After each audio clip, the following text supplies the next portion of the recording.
all right? And they want exposure. So if you can focus on these broad areas, definitely not everything would align from business to business. But if you can always, at the back of your mind, have these three broad areas, it will really help in order to shape your orientation and to see what really matters to your particular organization. What you see on the screen here is something I put together from a recent consulting work that I was involved in, and a couple of learnings I want to share based off of that experience, okay? And this really speaks to the whole idea that data is available. Data is actually available, and then we can do little things that impact our work in very significant ways. So this particular business owner wanted for us to do a culture transformation brief, and there were problems within the business. Top of that challenge was attrition, really high attrition within the business, and it was a source of worry for the business owner. It came to a conclusion at some point that it was the culture that was a problem, but then it wasn't enough. We needed to come in as consultants to be able to really unravel what the issues were. Part of what we delved into was compensation data, because there were claims that the employees were exiting the business to a competition within the same state or within Nigeria, So it was a problem.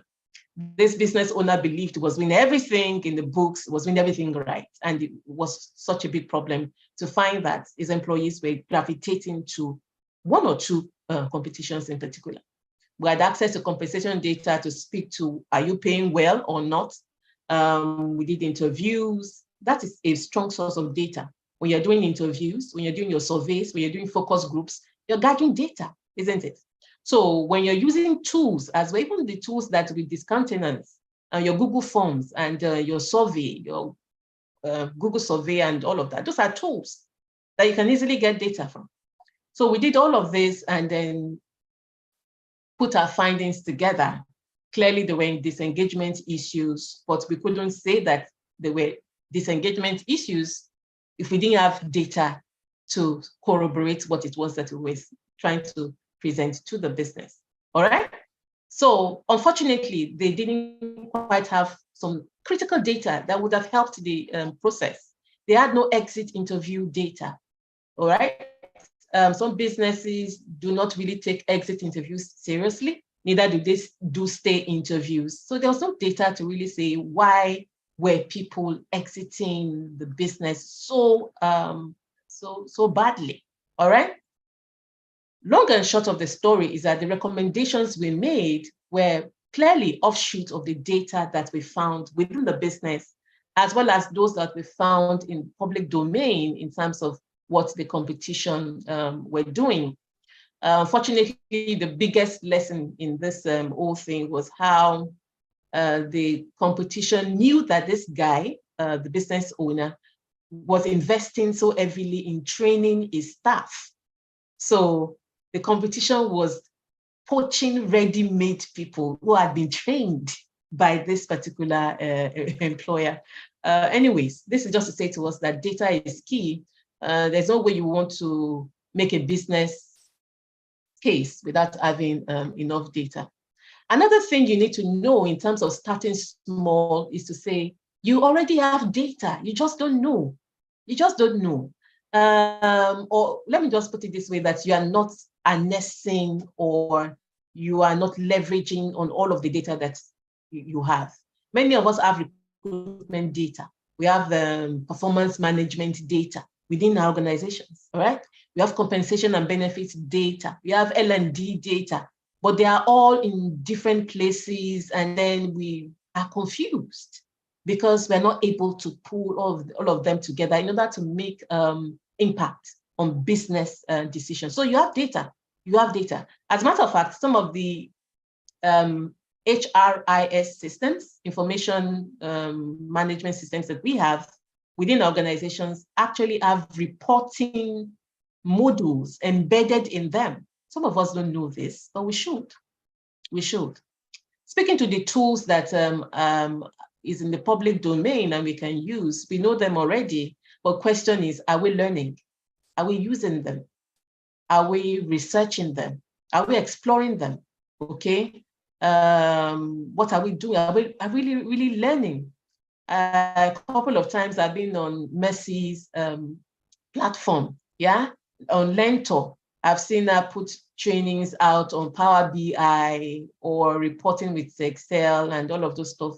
I key in, I join the sessions. It makes sense because it's not everything money. It's not everything learning and development or training that you have to pay for. Some of these things are free. Just look in the right direction and you are well on your way, all right? What you see on the screen right now is something that we are getting more familiar with in the HR space. Yeah, we're getting gradually more comfortable with seeing data, the way every other business function sees data. All right, you have your absenteeism rates, you have your gender ratio, basic information, your training costs, employees by department. You have tools that can gather this information and just help you to be that credible business partner. Number two, in terms of, gaining courage and beating the overwhelm is get support. Get support. There's support. There's support. You can get support. What that means is you do not necessarily have to do everything, at least not from the initial stages, or maybe not even ever, because perhaps you would always need to function within a team. All right. The particular skill set that we need within our organizations when it comes to working with data or analyzing data: number one, data analysts; number two, data engineers; number three, data scientists; number three, the data managers. All right. And number four, I beg your pardon, data managers. So this is not to say you need all of these skills on your team if you've never had them. And I dare say that this also comes with the size of your business. So for many organizations, as you see on the screen, many people will just make do with having a data analyst on the HR team. And I'm saying this so that you as an HR person, next time you're looking to hire somebody for your HR team, don't hire another HR executive, all right? Hire somebody who has competencies in data analysis, data reporting, that person that can add the pizzazz, that extra touch to your function in terms of you being able to contribute to business. Unfortunately, many of us on this call, if you're in HR, you know HR has struggled to gain a certain type of reputation that it should have, just because, again, they're not often speaking to evidence. It's almost like all of the time they're speaking to, I hear people say this, there's no evidence of what it is that they're trying to push for. What you see on the screen right now speaks to the competencies that the data team can bring to your HR function: the data analyst, the data scientist, the data engineers, and of course the data manager. I would not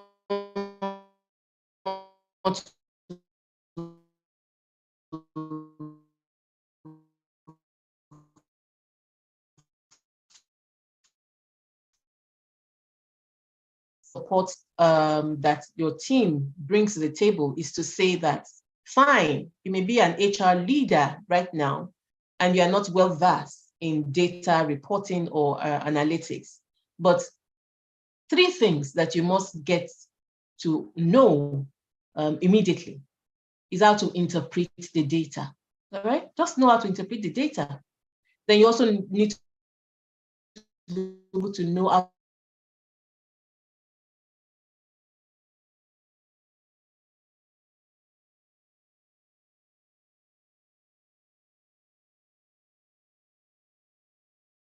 I think Olufunke is huge. This is huge. Being on several engagements, being with a lot of HR people, and they keep saying that business leaders do not listen to them. No, it's not that business leaders don't want to listen to you. It's just that you're not persuasive enough. That's it. You're not persuasive enough. And so these three things, we really shouldn't ignore them. Let's focus on them, even on our way to our data analytics expertise. These are things I believe that you should get to know as you progress. Now, last but not the least is the growth thing. I'm all about growth. I'm all about growth. And I'm all about continuous improvement. And I'm all about people intentionally expanding their career